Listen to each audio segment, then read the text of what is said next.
Once Real Hollers back with another SummerSlam review in 2004. Anyways, August 15th, a Raw and SmackDown event at the Air Canada Centre in Toronto, Ontario, Canada. My second of 4 SummerSlam reviews. So after this, 2011, 2016, and we're done for this year.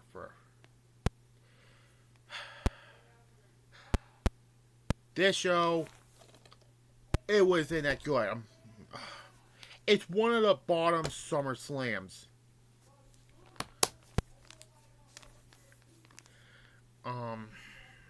So why is this show bad? The crowd in Toronto was horrible on this show. They booed their hometown hero and another bunch of baby faces. They gave one of the world champion matches the wave. And yeah, let's start off with this. With the Dudley Boys of Bubba, Devon, and Spike Dudley defeats Billy Kidman, Paul London, and Rey Mysterio. This was just a SmackDown 6-man tag match. This was not a bad 6-man tag match, but it was okay. I give it a 6.5. And then we have, get this, a Till Death Do Us Part match.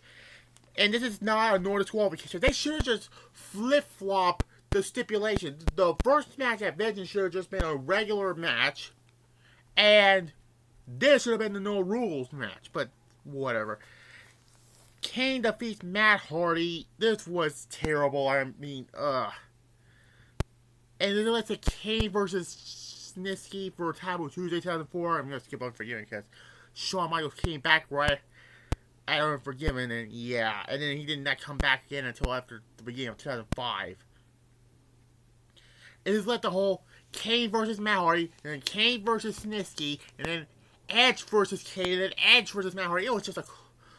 This whole thing was just so, a 2. And then we have the first in the best of 5 series match for the United States Championship. The United States Championship was not on the line, so it had come in at No Mercy 2004, so yeah. John Cena defeats Booker T. I cannot say he won the United States title because this was the first of 5 of the best of 5 series. The championship match was at No Mercy 2004, so Booker T won the United States title on SmackDown like a month before, in July or June, one of the two. So yeah, no, it's July, yeah, right before SummerSlam. So yeah, this was a decent match, but this was short. I get a 6.5. Anyways, then we have a triple threat match for the Intercontinental Championship. Edge defeats Batista and Chris Jericho to retain the Intercontinental Championship. Edge, unfortunately, will have to relinquish the Intercontinental Championship. This was the match where the fans booed him, because his face run was running its course. At Taboo Tuesday, he turns heel and had a great main event run as a heel. This match was okay. This was not like the one from WrestleMania 20. It's just another 5. These matches are... these matches are really, really short. First match, what was it? 8 minutes. And the second match was 6 minutes. And then the third match was 6 minutes. And then the next one was 8 minutes. God. Anyways, then we get match of the night.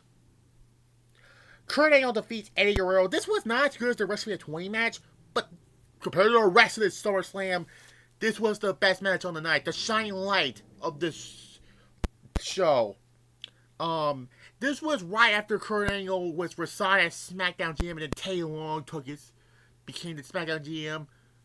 Tay Long, in my opinion, was the best SmackDown General Manager. Anyways, this match is the best match of the night. This all started when Kurt told Eddie Guerrero that JBL's touched the 4 corner in the Texas Ballroom match at the Great American Bash. If I ever talk about Great American Bash 2004, oh god. That show was terrible, but that match saved that show. Eddie Guerrero and JBL. But yeah, I give it an 8.5 out of 10. The best match of the night, but the fans were cheering Angle and booing Eddie.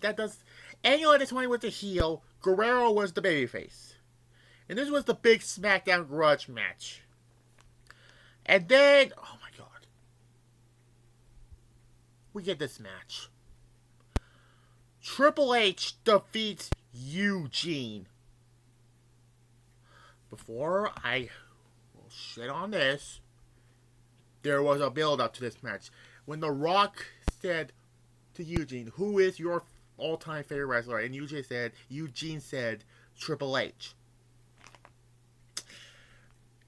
And Eugene cost Triple H the World Heavyweight Championship at Vengeance the month prior to Chris Benoit. And again in the Iron Man match, but that was when they beat up Eugene the night after on Raw. After Vengeance 2004, but yeah. And then William Regal was the one who told Eugene to help cost Triple H the title, and then he said, "You made an enemy out of me," and then Triple H beat the shit out of William Regal, and then this led to this match at SummerSlam. This is the worst Triple H match I ever seen. People said the Scott Steiner one from Royal Rumble 2003 was bad. No, this match is the worst Triple H match I ever seen.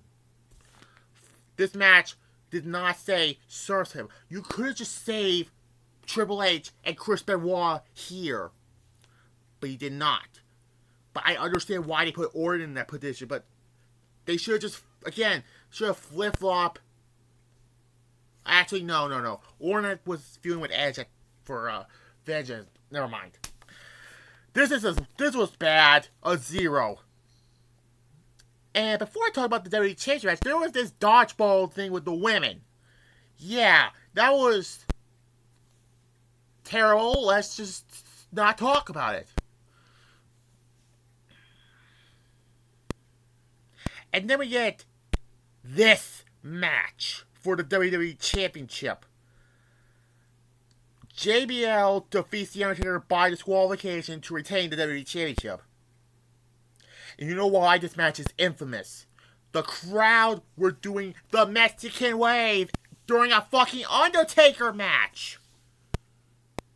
You can tell why WWE did not have another SummerSlam in Toronto for 15 years. 2019, 2004. You get the numbers. It's a damn shame this match was overshadowed by that last Raw match at No Mercy, which was better than this match. You look at these two, JBL and The Undertaker, two Hall of Famers, right? Well, future Hall of Famers at this point in 2004. You would think this was going to be a good match. Well, it was a good match, except the crowd ruined it with the stupid Mexican wave. JBL wins by DQ. This match was not great. I'm going to give this a 4 out of 10 as well. And in post-match, you hear chokeslam JBL through the roof of the limo. It was a gimmick. And I will give JBL credit as WWE champion. He was a better champion than anyone thought. He was better than Alberto Del Rio and Jinder Mahal. Let's just be fair here. And he put John Cena over as the big name in WWE. But yeah, you can tell why this match is infamous for this show. Their last Raw match at No Mercy was better than this match. And then we get the main event. Raw's main event. For the World Heavyweight Championship, Randy Orton defeats Chris Benoit to win the World Heavyweight Championship. This began babyface Randy Orton. I said this 1,000 times. By the way, this was the second best match on the night. It's sad, though. This match, I give it a 7.5. I think Eddie and Guerrero was better than this match. But why I always despise Orton at this today is his terrible face run. Because we get it. He was the youngest world champion, breaking the record of Brock Lesnar from 2 years prior to SummerSlam 2002 because he left after WrestleMania. WWE always gets petty when somebody left or sues the company. Like when AJ Lee left, Nikki Bella became the longest reigning Divas champion. Demolition sues WWE, New Day become the longest reigning tag team champions. Here in 04, Brock left. We make Orton the youngest world champion. And people told Orton, be a man, and yeah. This led to horrible babyface Orton. This show, I felt the same way coming out of WrestleMania 33. And this is the exact same rating I'm going to give this show. A 3.9 out of 10. This was not a good SummerSlam. It's kind of funny that how I ranked 2 years ago. I did Survivor 2003, and then the following one was 2004. You could tell that 2003 was better than 2004 at this point. God, Orton turns babyface. Had a horrendous feud with Triple H at Unforgiven, which was a terrible match. Began this whole terrible matches between Randy Orton and Triple H. I'm sorry, Randy Orton, I know a lot of people are going to agree with me. He's way better as a heel than a babyface. I'm sorry. Randy Orton was better off being a heel. That's SummerSlam 2004, a 3.9 out of 10. It's on the same level as WrestleMania 33.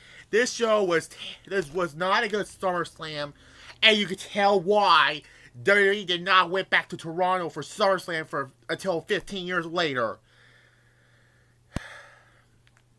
The Mexican Wave.